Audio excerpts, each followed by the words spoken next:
சாகா next நேயர்கள் எல்லாருக்கும் வணக்கம். இப்போ நம்ம சிவகார்த்திகேயனோட நடிப்பில் வெளியாயிருக்க mister local teaser break down பற்றி தான் பார்க்க போகிறோம். இந்த படத்தில் சிவகார்த்திகேயன், நயன்தாரா, யோகி பாபு, சதீஷ் இவங்கெல்லாம் நடிச்சிருக்காங்க. இந்த படத்தை எம் ராஜேஷ் டைரக்ட் பண்ணியிருக்காரு. ஹிப்ஹாப் மியூசிக்கில் டீசர் வெளியாகியிருக்கு. ஓப்பன் பண்ணால் ஏதோ ஃபாரின் லொக்கேஷன் மாதிரி இருக்குங்க. வேற எதுவும் பெருசாக தெரியல. ரெண்டாவது ஷாட்டில் பார்த்தீங்கன்னா லெஃப்ட் சைடில் ஒரு ஆட் இருக்கும். அந்த ஆடில் பார்த்தீங்கன்னா ஒரு மாடல் அப்புறம் ஒரு கார் இருக்கும். இந்த கார் ஆட் பற்றி நான் உங்ககிட்ட அப்புறம் சொல்கிறேன். அதுக்கடுத்து எஸ்கேவோட மாசான என்ட்ரி தான். லிஃப்ட்ல இருந்து வெளியே வந்துட்டு இருப்பாரு. அது அநேகமாக நயன்தாராவை பார்த்துட்டு வர சீனாக தான் இருக்கணும். அடுத்து ஏதோ கிறிஸ்மஸ் தாத்தா நின்றுட்டு இருப்பாரு. அந்த இடத்துல ஒரு ஃபைட் நடக்கும். அது ஒரு ஃபாரின் லொக்கேஷனில் எஸ்கே யாரையோ அடிக்கிற மாதிரியான ஒரு சீன்.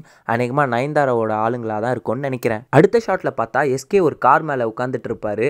அது ஒன்றும் ஃபாரின் லொக்கேஷன்லாம் இல்லைங்க, நம்ம சென்னை தான். அநேகமாக ஒரு சாங் சீக்வன்ஸாக தான் இருக்கும்னு நினைக்கிறேன். திரும்பவும் அந்த ஃபைட் சீனை காட்டுறாங்க. அடுத்த கட்லேயே சென்னையில் நடக்கிற இன்னொரு ஃபைட். அது இங்கே லோக்கலில் இருக்க ஏதோ ஒரு கிரவுண்ட். அந்த ஃபைட்டில் சிவகார்த்திகேயன் அர்ஜென்டினா ஜெர்சி போட்டிருக்காரு. அதே காஸ்டியூமோட நயன்தாரா கிட்ட மலையாளத்தில் ஒரு லவ் டைலாக் சொல்கிறாரு. அது அநேகமாக நயன்தாராக்கு விடுற லவ் சவாலாக தான் இருக்கும்.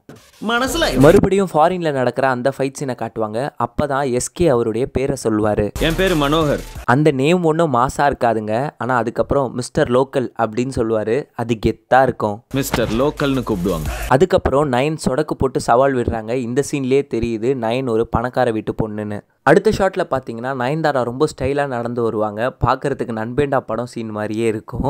அது அநேகமாக ஒரு சாங் சீக்வல்னு நினைக்கிறேன். அடுத்து நயன்தாரா தன்னுடைய பெருமிதத்தை பணக்காரங்களுக்கே உரிய அந்த ஒரு திமிர்லேயே சொல்கிறாங்க. மறுபடியும் இன்னொரு சாங் சீன் காட்டுறாங்க. அது ஒரு லோக்கல் சாங். அதில் சிவகார்த்திகேயன் கைலி கட்டிட்டு வராரு. அந்த லொக்கேஷன் தான் சிவகார்த்திகேயனுடைய வீடாக இருக்கணும். ஏன்னா அடுத்த ஷாட்லேயே நயன்தாரா எஸ்கே வீட்டுக்கிட்ட நக்கலாக பேசுகிற மாதிரி ஒரு சீன் இருக்குது.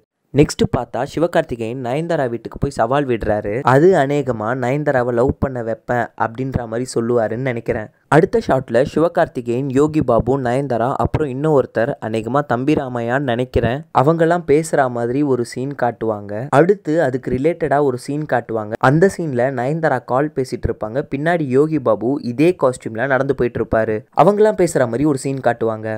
இதுல இருந்தே தெரியுது இது ரெண்டும் அடுத்தடுத்த சீக்குவலாக தான் இருக்கும்னு. இன்னொரு சீனில் பார்த்தீங்கன்னா எஸ்கே ஊண்டாய் டிஷர்ட் போட்டுட்டு நயன்தாராவோட ஒர்க் பிளேஸில் நிற்கிற மாதிரி இருக்கும்.